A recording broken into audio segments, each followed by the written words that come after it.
About 10 years ago, researchers with the USDA and Kansas State University did a rather extensive study of over 2,500 cow-calf herds in 23 states, looking at management factors that affected the incidence of calf sickness after the calves were born in the spring calving season.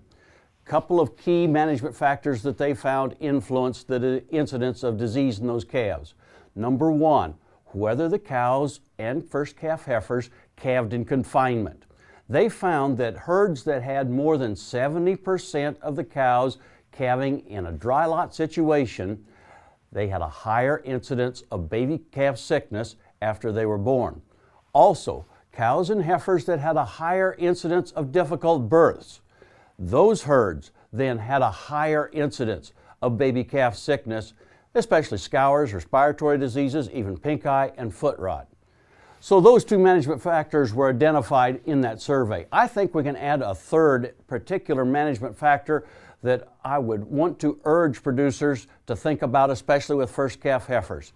They need to be in good body condition at the time of calving. This Colorado data illustrates that very, very clearly.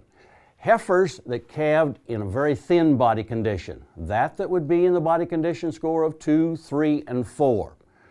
Those calves born to heifers that were that thin had a lower amount of antibody in their bloodstream 24 hours after they were born as compared to calves born to heifers in better body condition, the 5 and the 6. That meant then that there's a higher incidence of calves born to those thin heifers that are going to be more likely to have some kind of disease after they're born, scours and respiratory disease primarily.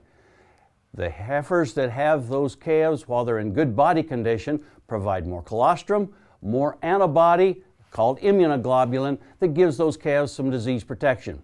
So I think we want to remember to try to have a situation where these cows and heifers can calve out on a grassy pasture so that we can still keep a close eye on them, give them assistance if they do need it, and provide that assistance early. That'll help the cow and the calf get off to a better start.